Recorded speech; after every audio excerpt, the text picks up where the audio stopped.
86장. 내가 늘 의지하는 예수.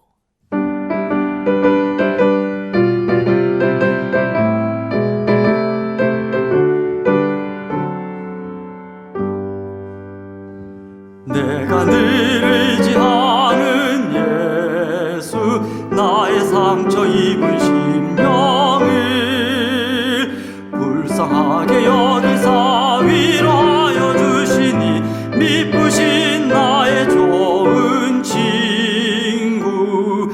내가 의지하는 예수, 나의 사모하는 친구. 나의 기도 들으사 응답하여 주시니, 미쁘신 나의 좋은 친구. 주의 손 의지하고 살 때 나를 해할 자가 없도다. 주님 나의 마음을 크게 위로하시니, 미쁘신 나의 좋은 친구. 내가 의지하는 예수, 나의 사모하는 친구. 나의 기도 들으사 응답하여 주시니, 미쁘신 나의 좋은 친구.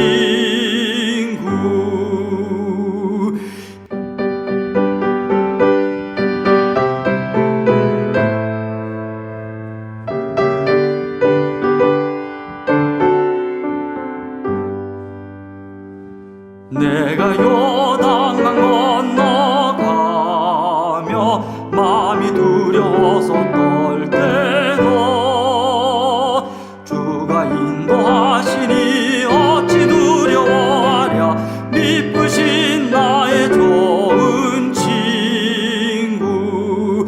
내가 의지하는 예수, 나의 사모하는 친구. 나의 기도 들으사 응답하여 주시니, 미쁘신 나의 좋은 친구. 이후 천국에 올라가서 모든 성도들과 다 함께 우리들을 구하신 주를 찬양하리라. 미쁘신 나의 좋은 친구. 내가 의지하는 예수, 나의 사모하는 친구. 나의 기도 들으사 응답하여 주시니, 미쁘신 나의 좋은 친구. 제16장.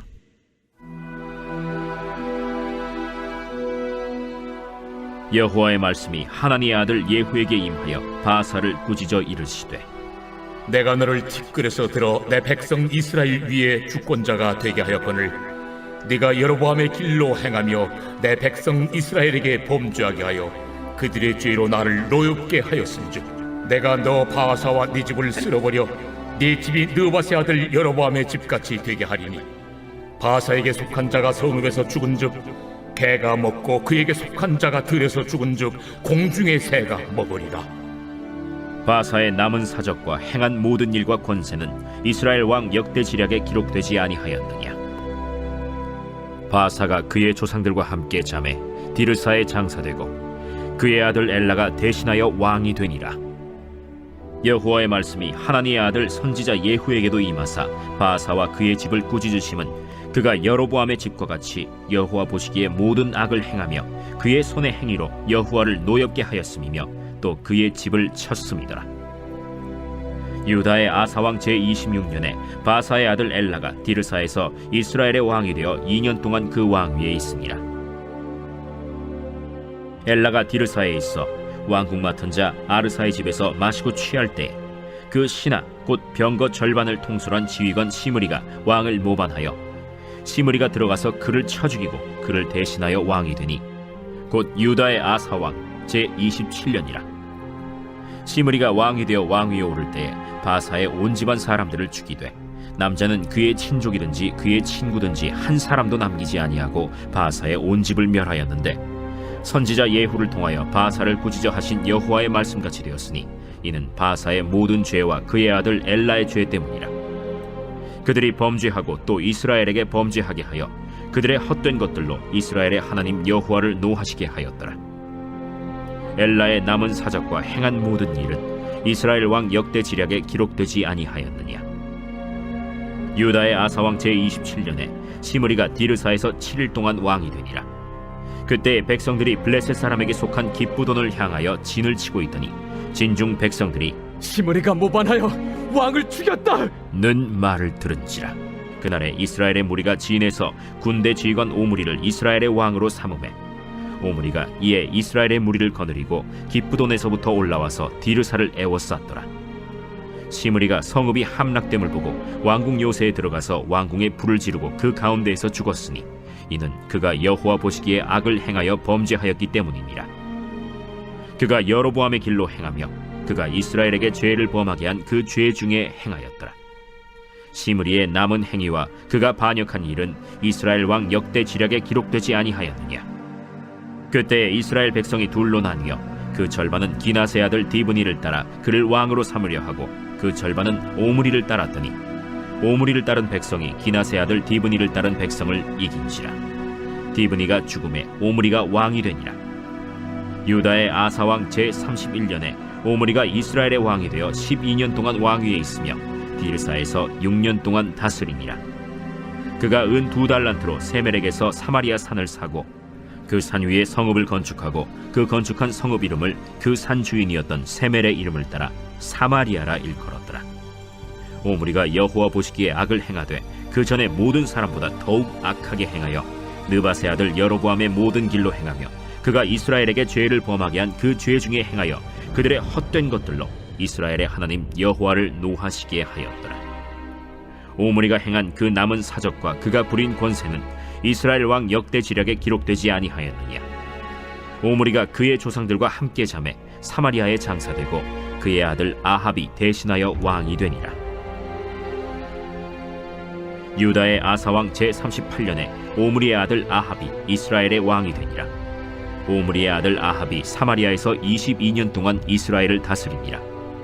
오므리의 아들 아합이 그의 이전의 모든 사람보다 여호와 보시기에 악을 더욱 행하여 느바세 아들 여로보암의 죄를 따라 행하는 것을 오히려 가볍게 여기며 시돈 사람의 왕 엣바알의 딸 이세벨을 아내로 삼고 가서 바알을 섬겨 예배하고 사마리아에 건축한 바알의 신전 안에 바알을 위하여 제단을 쌓으며 또 아세라 상을 만들었으니 그는 그 이전에 이스라엘의 모든 왕보다 심히 이스라엘 하나님 여호와를 노하시게 하였더라. 그 시대에 베델 사람 히엘이 여리고를 건축하였는데 그가 그 터를 쌓을 때에 맏아들 아비람을 잃었고 그 성문을 세울 때에 막내 아들 스굽을 잃었으니 여호와께서 눈의 아들 여호수아를 통하여 하신 말씀과 같이 되었더라. 오늘 함께 나눌 말씀은 열왕기상 16장입니다. 우리는 전장에서 이 바하사가 하나님의 도구가 되어서 북이스라엘 우상 숭배 정책을 단행했던 여로보암 가문을 멸절시키고 북이스라엘의 제3대 왕, 세 번째 왕이 되었음을 살펴보았습니다. 하지만 오늘 본문 33절의 말씀을 보면요, 이 바하사에 대한 평가 역시 여로보암과 크게 다를 바가 없었습니다. 심지어 이전의 모든 왕들보다도 심히 이스라엘 하나님 여호와를 노하시게 하였다라고 말씀하고 있죠. 자, 그러한 배경하에서 오늘 본문의 말씀은요, 이 바하사 왕조에 대한 하나님의 심판을 언급하고 있습니다. 먼저 1절을 보면 바하사에 대한 하나님의 심판은요, 유다 선지자 예후에 의하여 이루어졌습니다. 중요한 것은 바하사에 대한 예후의 예언은 일전에 아히야가 여로보암에게 선포했던 예언과 비교해 보았을 때 그 내용과 성취면에서 거의 비슷하다는 점입니다. 사실 바하사는 이 하나님의 손에 붙들려서 이 여로보암의 죄악을 징치하는 도구로 사용이 되었습니다. 그렇기 때문에 그가 조금만 주의를 기울이고 하나님의 뜻이 무엇인가를 분별할 수 있었다면 최소한 그는 여로보암의 죄악을 그대로 답습하지는 않았을 겁니다. 하지만 바하사는 불행히도 하나님의 뜻을 분별하지 못한 채 여로보암의 길로 행했죠. 그 결과 그가 마주했던 것은 여로보암이 받았던 동일한 심판이었던 것입니다. 결국 바하사에 대한 예후의 예언은 말씀 그대로 성취가 됩니다. 6절을 보면 바하사가 죽고 난 뒤 그의 아들 엘라가 왕이 되었는데요.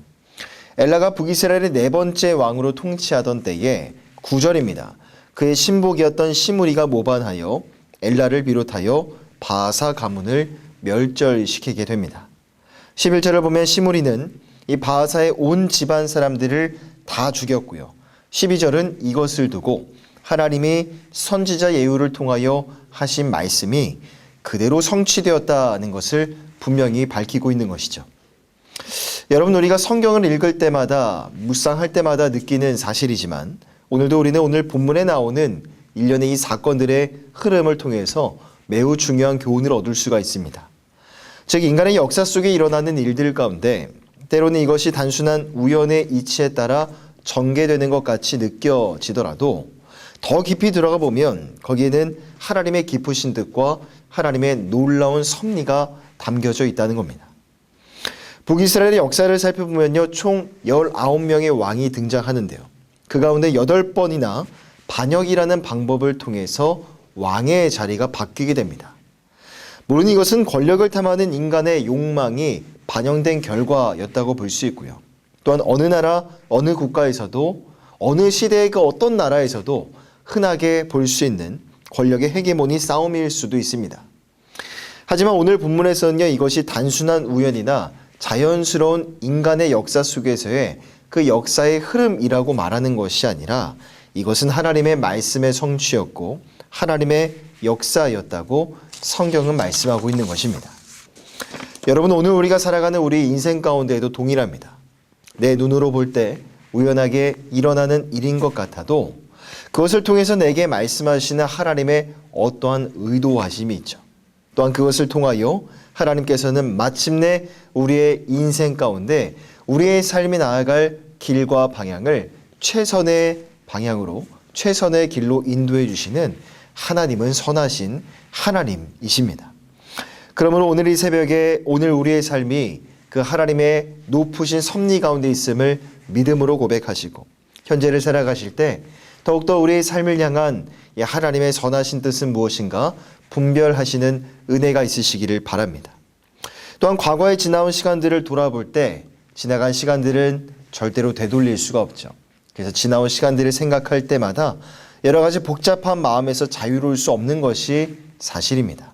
하지만 지나친 후회와 자책보다는 하나님의 뜻 안에서 지나온 시간들을 돌아보시고 재해석하심으로 인하여서 그 안에서 깨달은 교훈들이 있다면 그것을 가지고 현재를 살아가는 삶의 지혜로 삼으시는 우리 모든 성도님들 다 되시기를 축복합니다. 계속해서 본문의 말씀을 들여다보면요, 모반을 일으켰던 시므리의 왕조는요 그리 길지 않았습니다. 엘라를 죽인 뒤 시므리는 북이스라엘의 왕이 되었지만 엘리의 군대 장관이었던 오므리가 블레셋과의 전쟁에서 전쟁을 싸우다가 이 소식을 듣게 됩니다. 그리고 군사를 다시 돌려 왕궁으로, 디르사 왕궁으로 향했던 것이죠. 백성들은 시므리를 왕으로 인정하지 않았고 이 모반의 소식을 듣고 돌아온 엘라의 군대 장관 오므리를 새 왕으로 인정하고 그를 추대했습니다. 결국 오므리를 중심으로 사람들이 모이게 되자 시므리는 자신이 더 이상 왕의 자리에 앉을 수 없구나라는 것을 현실적으로 깨달았고요. 18절을 보면 왕궁에 불을 지르고는 자살을 선택하게 되죠. 그렇게 시므리가 자살로 죽고 오므리가 새로운 왕이 되었습니다. 하지만 오므리의 집권 과정도 그렇게 순탄해 보이지는 않았습니다. 왜냐하면 21절을 보면 또 다른 군대 장관이었던 디브니라는 자도 자신이 왕이 되겠다고 나섰기 때문이죠. 하지만 오므리와 디브니 가운데 벌어졌던 이 내전은요, 결국 오므리의 승리로 끝나게 되었고 그를 통해 다시 이스라엘은 강대국으로서의 면모를 조금씩 되찾아가기 시작했습니다. 사실 성경을 보면 오므리에 대한 기록은 그렇게 많지 않고요. 그나마 있는 기록들은 거의 다가 부정적인 묘사를 이루는 것이 사실입니다. 하지만 훗날 발견된 이 아수르의 문헌에 따르면요, 당시 동시대를 살았던 많은 사람들이 이스라엘을 두고 오므리의 나라라고 표현했던 것으로 볼 때 오므리는 상당히 유능한 왕, 능력이 있는 사람이었던 것으로 보입니다. 그의 통치 기간 가운데 주목할 만한 사건이 크게 세 가지 정도 있는데요. 첫째로 수도를 사마리아로 이전한 일이었습니다.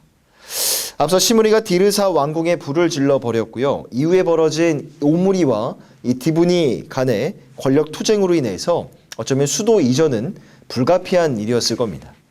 24절을 보면 오므리는 사마리아라는 지역을 새로운 수도로 삼았는데 본문에는 자세한 내용이 나오지 않지만 아마도 사마리아를 수도로 선택한 분명한 이유가 있어 보입니다. 당시 사마리아는 역사적으로 볼 때 거의 난공불락의 요새로 여겨져 왔습니다. 그래서 아마도 오므리는 외부의 공격이 있을 때마다 수도를 요긴하게 방어하기 위해서 이 사마리아를, 다른 어떤 지역보다도 이 사마리아를 선택하는 해안을 보여주었고 그런 현명함을 보여주었던 것입니다. 둘째로 성경에는 직접적으로 언급되고 있지 않지만 당시 오므리는 모압 땅까지 정복했던 것으로 보입니다. 자, 1898년 독일 선교사에 의해서 모압왕 메사의 석비가 발견이 되는 일이 있었는데요. 모압왕 메사는 자신이 부친이 왕으로 있을 때에 이스라엘의 왕 오므리가 모압을 정복했다는 것을 석비에 기록한 것을 뒤늦게 발견했습니다. 이것은 오므리가 왕과 지도자로서 상당히 유능하고 능력이 있는 왕이었다는 것을 그대로 나타내 보여주는 증거인 것이죠. 자, 하지만 그의 통치 기간 중에 있었던 세 번째 중요한 사건이자 그의 결정적인 패착은요, 바로 그가 시돈이라는 나라와 결혼 동맹을 맺은 일이었습니다.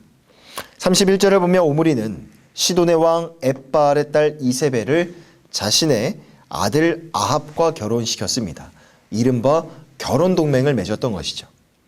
이처럼 두 국가가 신성한 결혼 제도를 가지고 이 동맹을 맺은 것은 당시 가까웠던 아람이라는 이 대적, 공동으로 대응하기 위한 목적 때문이기도 했고요.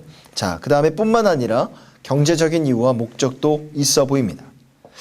이스라엘은 주요 산물인 곡식과 올리브 기름을 시돈의 상선들이 장악한 이 지중해 상권들을 통해서 고부가 가치로 포장하여 팔 수가 있었고 그런 과정들을 통해서 상당히 많은 경제적인 이득을 보게 되었던 겁니다.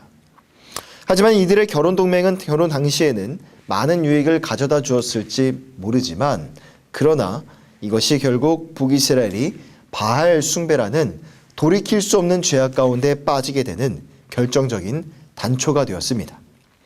29절부터 마지막까지의 단락에서는요, 오므리의 아들 아합의 행적의 전반을 간략하게 소개하고 있는데요. 여러분들도 잘 아시다시피 아합 왕은 이스라엘 역사 속에서 누구보다도 하나님 보시기에 악을 행하는 자였습니다. 앞으로 아합 왕의 악한 행적들을 우리가 새벽의 묵상을 통해서 차차 보게 될 터인데, 그가 그렇게 극악한 죄악에 빠지게 된 것은 그 아버지 오므리의 영향도 있었겠지만 무엇보다도 가장 큰 요인은 그의 아내 이세벨 때문이었습니다. 열왕기 하 9장 22절의 기록에 따르면요, 이세벨은 음행과 술수가 뛰어난 열렬한 바알 숭배자였다는 것을 밝히고 있습니다.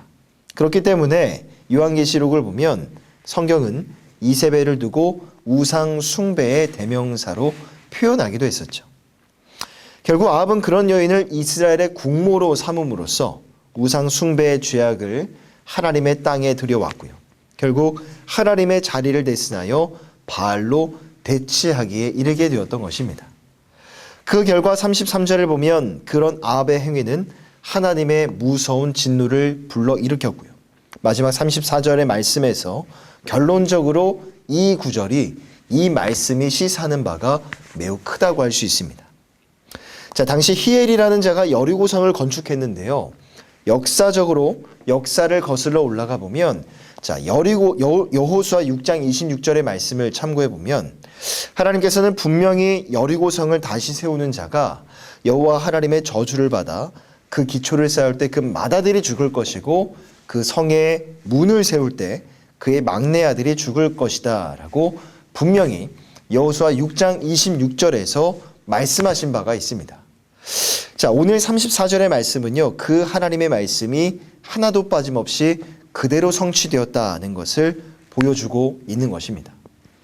자, 그런데 사실 마지막 34절에 나오는 이 히엘이라는 사람은요, 본문의 내용과는 아합과는 크게 상관이 없는 그런 사람이었습니다. 그런데 왜 열왕기상 16장은 이 히엘이라는 자의 이야기, 그것도 잘못된 선택으로 하나님의 심판을 받아 자신의 아들들이 죽은 이 무거운 이야기, 무서운 이야기로 끝이 나고 있을까요? 이것은 하나님의 명령을 어기고 우상을 숭배한 북이스라엘의 왕들에게 어떠한 심판이 내려질 것인가? 공의의 하나님께서는 결단코 그들을 가만히 방관하시지도 않고 내버려 두시지 않으실 것이라는 것을 경고하는 일종의 메시지라고 볼 수가 있는 것입니다. 여러분, 이처럼 하나님의 말씀은요, 아무리 오랜 시간이 흐른다 하더라도 반드시 성취가 됩니다. 과거 여리고성이 무너진 때와 이 히엘이라는 자가 여리고성을 재건축한 때는 시간적으로 500여 년이 흐른 긴 세월이 지난 때였지만 하나님의 말씀은요, 그대로 성취되지 않았습니까? 오늘날 많은 사람들이 하나님의 말씀을 경히 여기고 또 하나님의 경고의 메시지를 무시하며 죄악을 일삼고 있지만 결국 그들이 맞이하게 될 것은 하나님의 무섭고 무거운 심판뿐일 것입니다.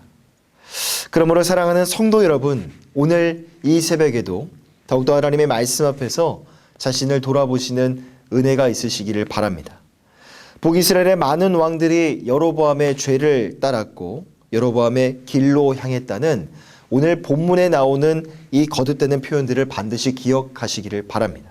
오늘 내가 머물고 있는 삶의 환경들이 어쩌면 나의 믿음과 신앙을 무너뜨리는 여로보암의 죄이고 여로보암의 길은 아닌가? 다시 한번 이 새벽에 자신의 삶을 돌아보시고 회개와 결단의 기도로 어제와 다른 오늘을, 어제와는 조금 더 나은 내일의 시간을 살아가시는 우리 서롱성의 모든 성도님들 다 되시기를 주님의 이름으로 간절히 부탁드립니다. 기도하겠습니다. 사랑과 은혜가 풍성하신 하나님, 하나님의 그 은혜의 말씀이 날마다 우리 삶 가운데 함께 하시기 때문에 그 말씀이 주시는 은혜와 하늘의 위로와 평강이 참 고맙고 귀하고 감사가 됩니다. 하지만 이 공의의 하나님께서 우리 가운데 말씀하시는 명령이 있음을 믿습니다. 하나님의 거룩하심에 따라 우리도 거룩한 삶을 살아가야 될 그런 의무와 책임이 우리 가운데 놓여져 있음을 말씀을 통해서 거듭 말씀하셨사오니 하나님, 오늘 이 새벽에 우리의 삶을 보다 더 면밀히 돌아보길 원합니다. 이스라엘의 모든 왕들이 여로보암의 죄를 저질렀고 여로보암의 길로 행했던 것처럼 오늘 우리가 살아가고 있는 삶의 환경들이 여로보암의 죄는 아니고 또 여로보암의 길로 나아가고 있는 것은 아닌지 우리의 삶을 돌아보게 하시고 하나님의 말씀 앞에 이 회개와 결단을 고백함으로 인하여서 어제보다 더 나은 오늘을 살아가고 어제보다 더 거룩함에 성공하는, 성결함으로 성공하는 그런 내일의 시간을 살아내는 우리 서롱성의 모든 성도들 다 되어줄 수 있도록 인도하여 주시옵소서.